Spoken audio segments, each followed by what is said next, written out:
Bad. I know. I think it's The whole six is silent. Then the one round. I'm on you.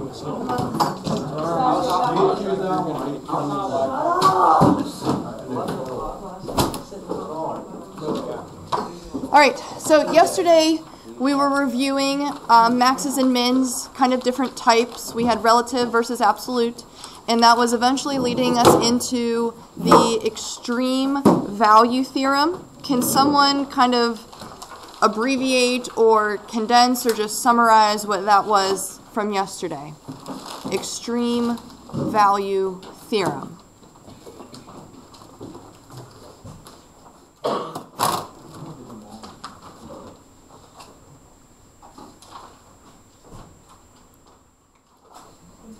What do we got to look for? What does the function have to be? And if that's the case, what do we know? Good, Anush? So if a function is like continuous and like defined in an interval, yep, then a absolute maximum min has to be at like a critical point or like one of the endpoints. The endpoints. Good. Okay. So if your function is continuous throughout an entire interval from beginning to end, you are guaranteed to have a highest height and a lowest height, and those can happen at either a critical point or an endpoint. So we're going to try to test that today. Just get used to this extreme value theorem. So we have this function, which is cubic, and we're going to analyze, try to find the absolute max or min on these given closed intervals. Now, a cubic graph, kind of that S-shape curve, that's definitely going to be continuous because it can go forever to the left and forever to the right. So this is just giving us a particular chunk of that graph. So we already know that we meet the criteria. We're completely continuous and defined on a closed interval, so we're guaranteed to have an absolute max and an absolute min. We got to try to find those critical points, though. We already know what the endpoints are, so we're going to test those eventually, but let's find those critical points. So we'll find the first derivative, try to figure out if it's undefined or zero anywhere.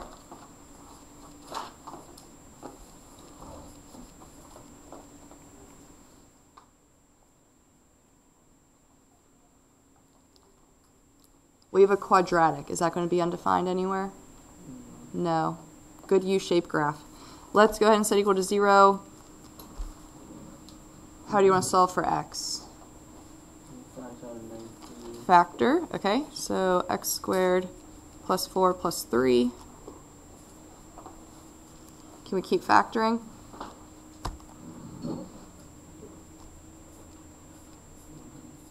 Yeah, x plus 3, x plus 1. So critical points, x equals -3, -1. Okay. So according to the extreme value theorem, we have an absolute max and an absolute min either at -3 and -1, because those are the critical points, or at -4 and also happens to be -1 because that's an endpoint. So if we're going to test these spots, we got to figure out what's the highest or lowest y value, aka height of the graph. So let's test -4 because it's an endpoint, -3 because it's a critical point, and -1 because it happens to be an endpoint and a critical point. Shows up both places. So these x values we're going to plug into the original function, and this is why you might need a calculator to help you do this.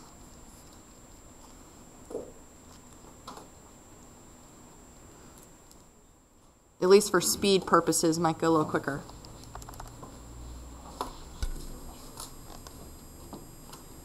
Actually, let me show you a method that might be a little quicker. Some of you might want to take the time to actually plug them in for all the x's and hit enter.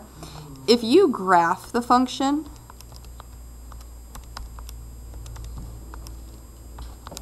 maybe I'll use the window -10 to +10.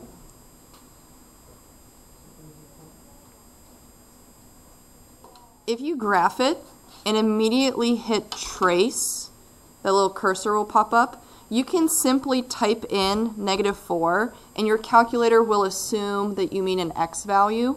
So if you hit enter, it'll give you the y value immediately. So I can do -3, enter, -1, enter. It might be a lot quicker than actually plugging it in for all the x's on the home screen. I think we got 6, 2, and 6. Yeah, looks good.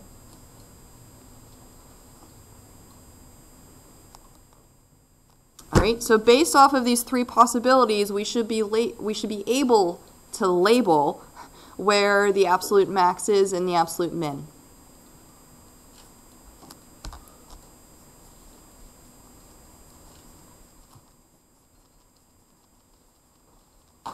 Can we list our highest height and lowest height?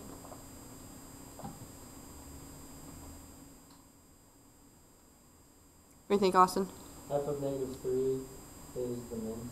Is the min. Okay, so absolute min of 2 at x equals -3, okay? So your minimum value, your minimum height is 2, but then you can also specify where that happens. Can we do something similar for the max? What's our maximum height?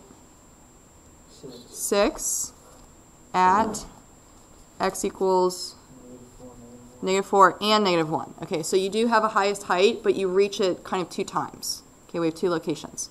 Looks good. So that's if the interval was -4 to -1. We're going to do the same function, but we're going to switch up the interval a little bit. So if it's the same function, we're going to have the same critical points. So let's go ahead and test -4 and 1, because those are the endpoints. And notice how -3 and -1, the critical points, fall within that interval. So for this case, we actually have to test 4 values. Not that it's going to be difficult, because we already plugged in some of the values or numbers.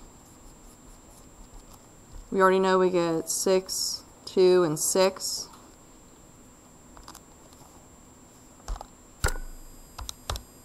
See, if you plug in 1 though, you'll get -14.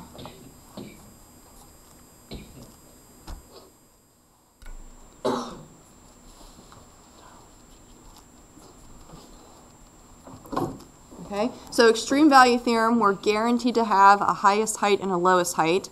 From your possibilities that you tested, can we label what those are? And maybe where it happens.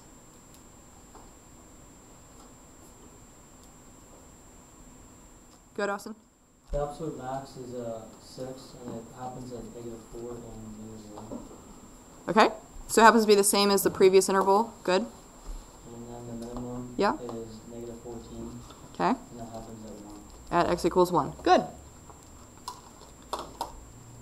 We did okay?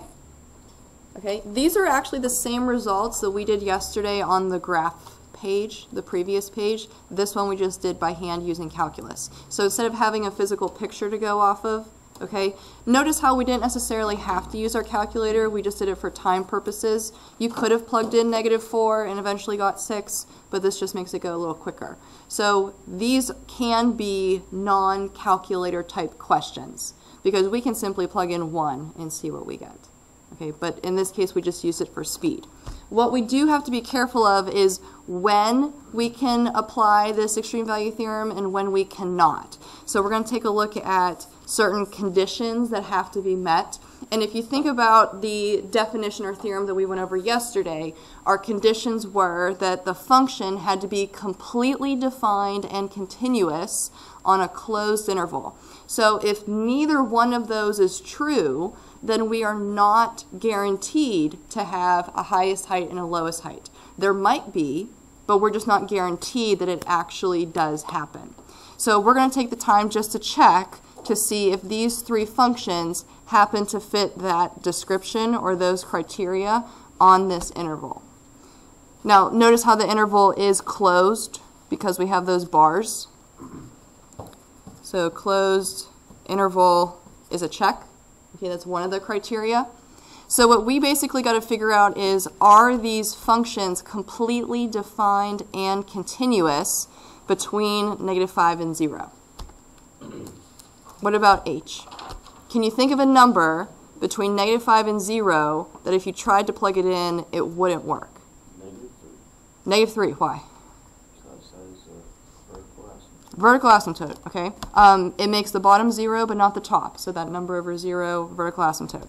So we'll say the extreme value theorem does not apply because h of x is discontinuous, or you can specifically say has a vertical asymptote, like if you want to specify the discontinuity, at x equals -3, and this is within the interval. Okay. So this brings up kind of a good point.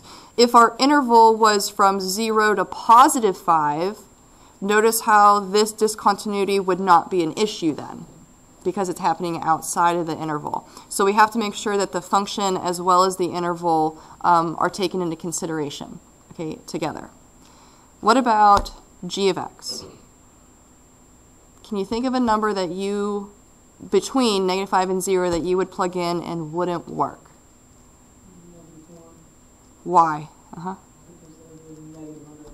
You have a negative under a radical, which is an imaginary result. So this function is not completely defined on this interval. You don't have a point at every single spot.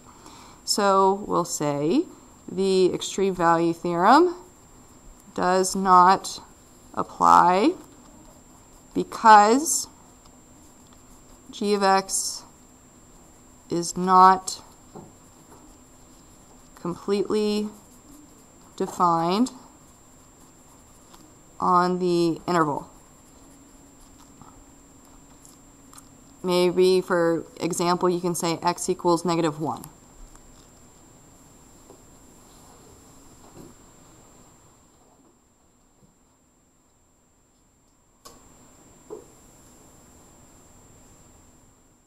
Actually, wouldn't all the numbers between -5 and 0 not work?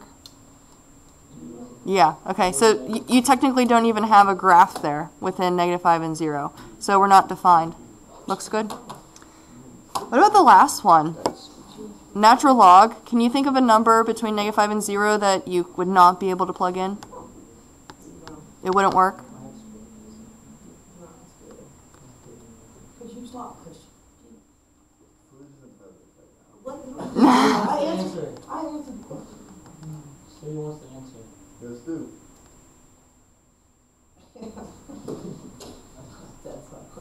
Can we think of a condition for a log function?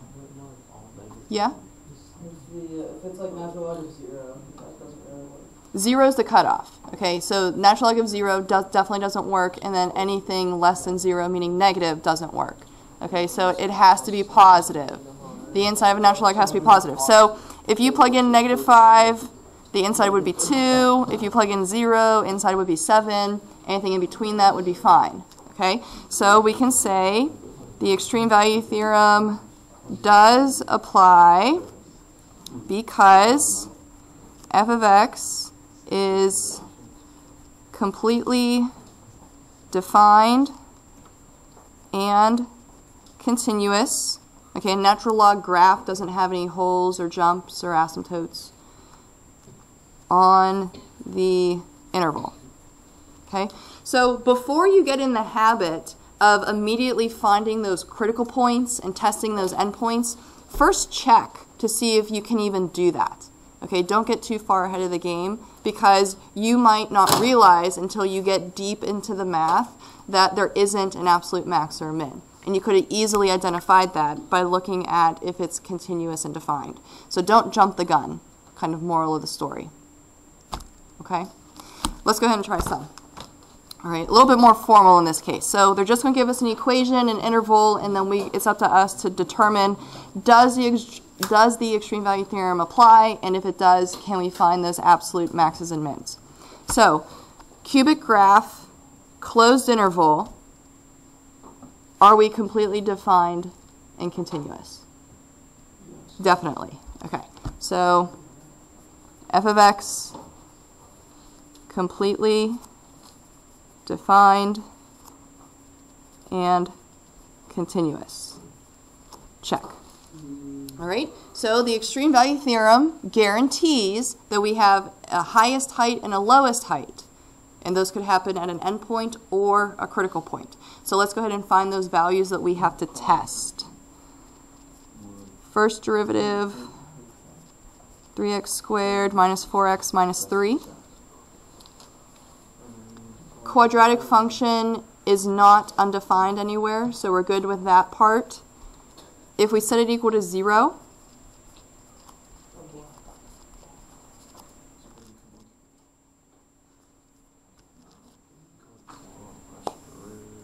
can we factor?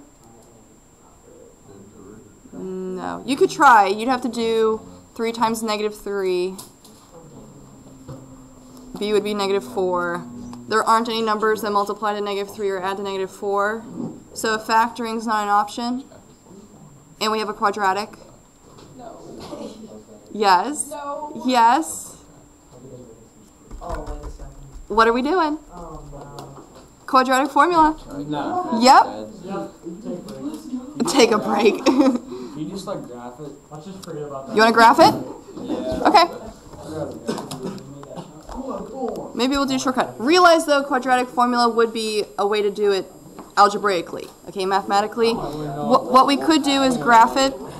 3x squared minus 4x minus 3.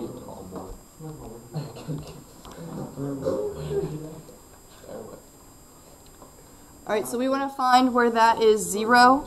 So we're looking for those x-intercepts. Can you find those on your calculator?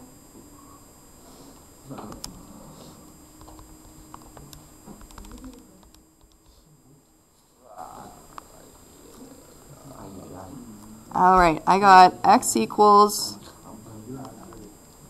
negative 0.5351838.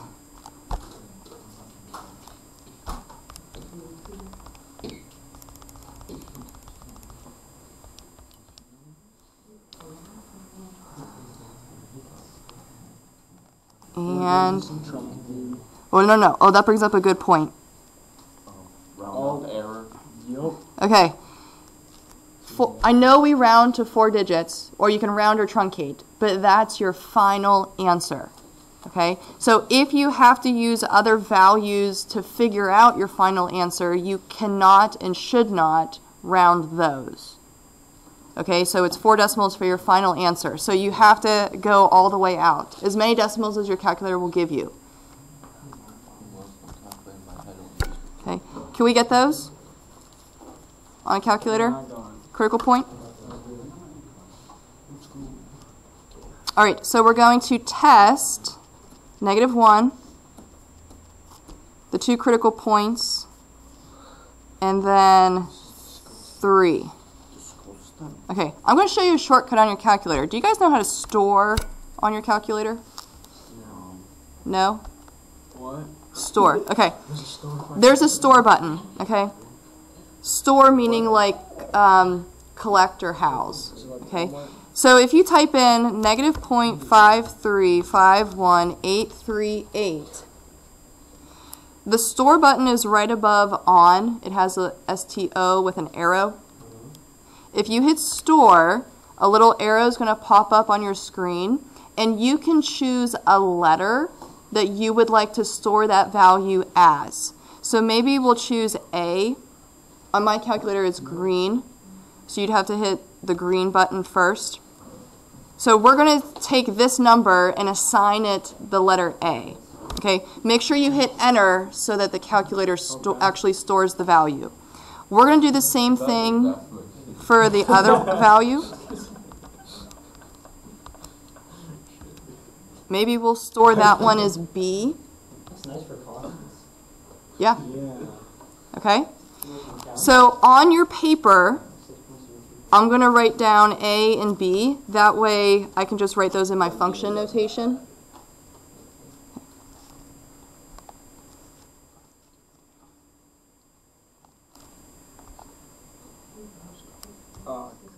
All right.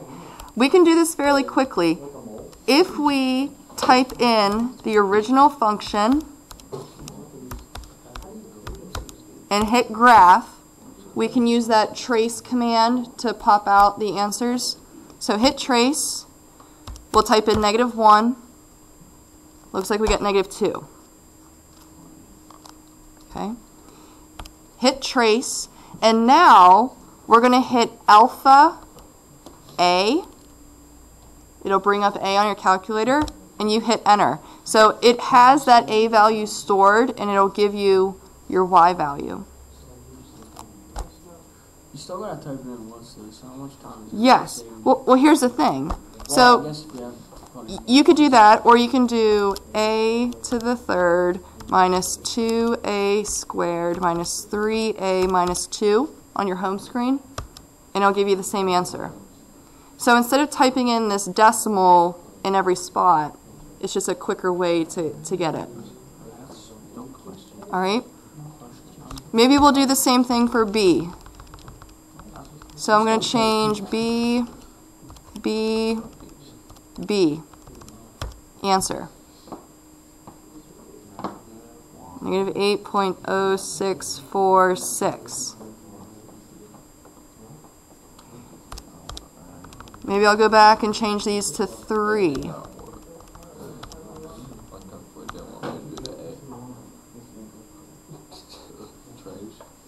Oh wait, that needs to have a parenthesis on it.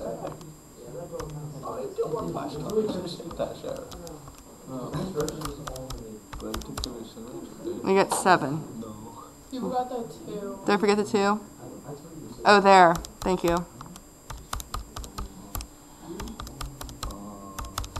There you go. There you go. -2. All right. Looks good. So this storing capability of your calculator can definitely come in handy when you have long decimals to use in calculations. So instead of having to type them in every single time, you can simply store it as a letter and then use that through your calculations. So can we label absolute max and absolute min? Alpha minus 3.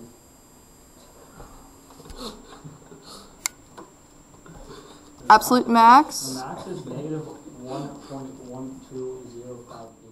All right, so you can keep that. You can keep it to 5 or round it to 6 if you want to go to 4 decimal places. If you want to go 5, that's even more accurate. Okay, but you need at least 4. So that's our absolute max, and we'll say at x equals a. You don't necessarily have to write out the whole decimal because you showed that you stored that as a. Okay, the AP graders will accept that if you just want to write a. But you have to make sure you tell them what the a number is. Okay, absolute min, negative 8.0646 at x equals b.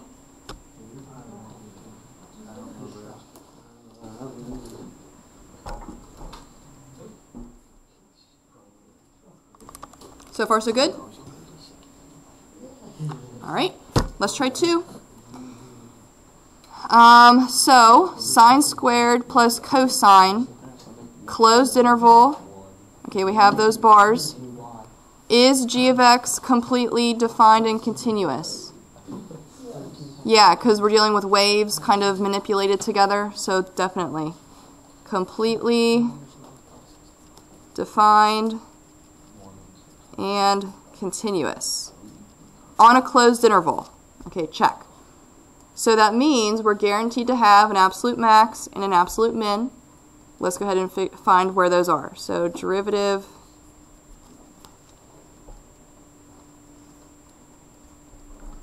how do you want to find the derivative of cosine, or sorry, sine squared?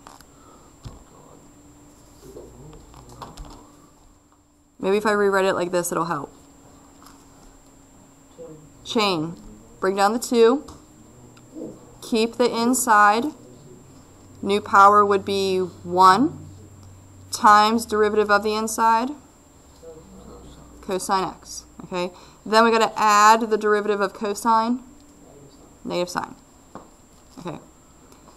Not undefined anywhere because we're dealing with waves. Let's set it equal to 0 and try to solve. We can do this one without a calculator.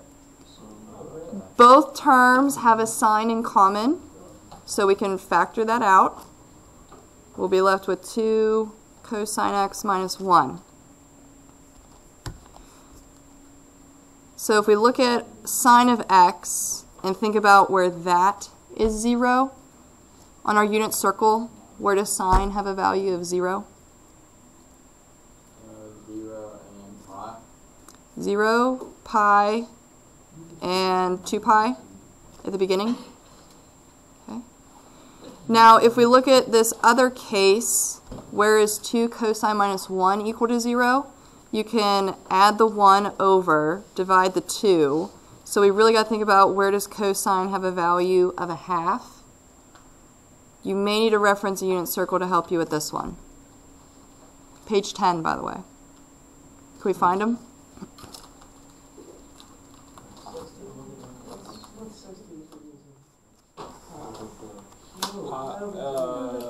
Pi over 3. Is there another one? We'd need to be in unit or quadrant 4. I know. I'm trying to figure the last one. 5 pi over 3? Okay, so these are our critical points, but let's pay attention to the interval a little bit further. Notice how 0 is not within the interval or section that we're focusing on, so we don't need to worry about that one. And actually pi over 3 is not within the interval either, so we can cross that one off. So we got to check the endpoints as well as the critical points. Now 2 pi is an endpoint and a critical point, so we just got to check it once though. It shows up twice, but just check it once. So g of pi over 2, g of pi, g of 5 pi over 3, g of 2 pi.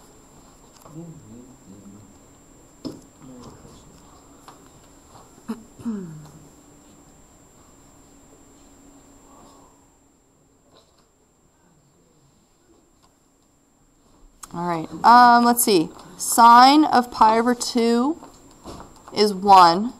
Square it is 1. Plus cosine of pi over 2, that's 0. So 1 plus 0, 1.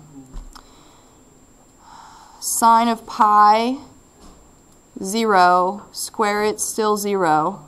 Plus cosine of pi, negative 1. So 0 plus negative 1, negative 1. Let's try 5 pi over 3. Sine of 5 pi over 3. If the cosine was a half, then the sine is square root of 3 over 2. It would happen to be negative because it's in the 4th quadrant, but if you square it, it doesn't really matter. So the square root of 3 over 2 squared is 3 over 4. And then we got to add cosine of 5 pi over 3, which we already know is a half. So 3/4 plus a half, 5/4. All right, and then 2 pi. Sine of 2 pi, 0, square it's still 0, plus cosine of 2 pi, 1. Beginning point. Okay. So absolute min, absolute max.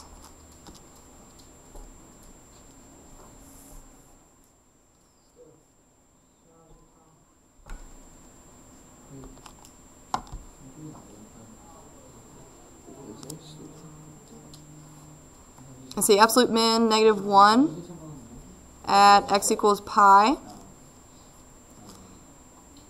And absolute max, 5 pi over 4 at x equals, I meant 5 over 4, not 5 pi over 4, at 5 pi over 3.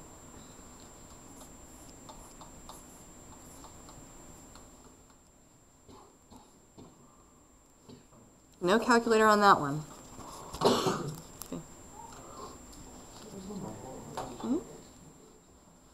Let's try 3. X plus 2 to the 2/3. Continuous, defined. We are.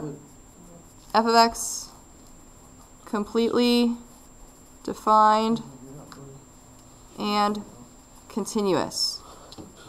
Check. All right, let's find our critical points. Derivative, another chain rule.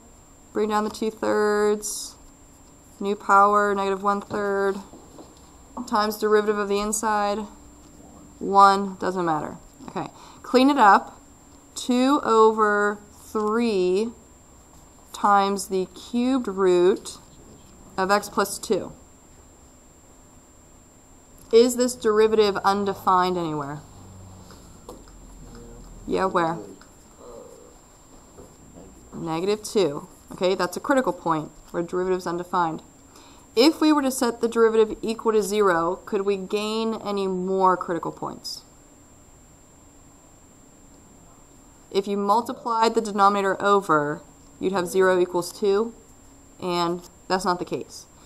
So our only critical point is -2. Never mind. You sure? Yeah, never mind. Okay. So let's go ahead and check the endpoints as well as the critical point. The critical point's in the interval, so we'll check it. All right, we can do this without a calculator as well. We'll plug in -3 into the original function. -3 plus 2, -1. If you square -1, +1, and then cube root it, 1. Okay. Let's do 6. 6 plus 2, 8. Square 8, 64. Cube root of 64, 4.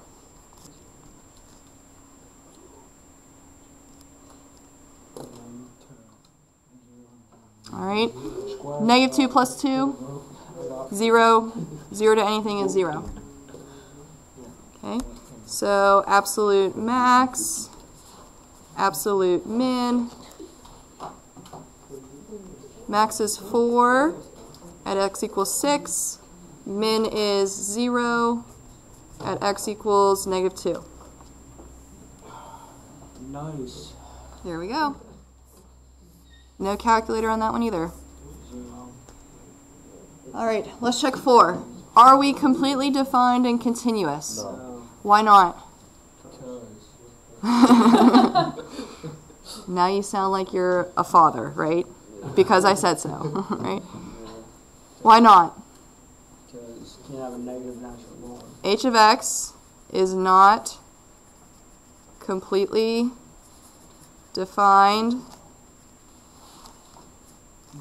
We'll say defined on the closed interval because we'll say x equals 0 produces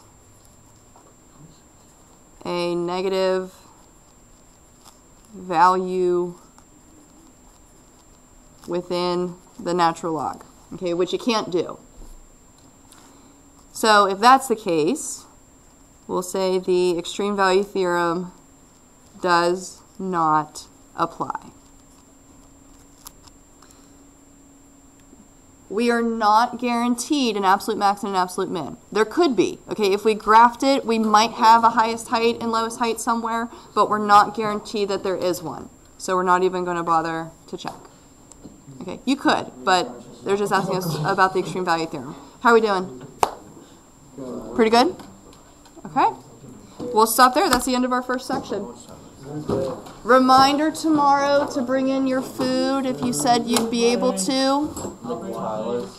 Tyler, you bring in donuts? You're not making it. Everyone's sick, so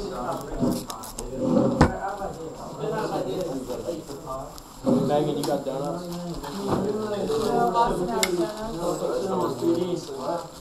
Oh, yeah?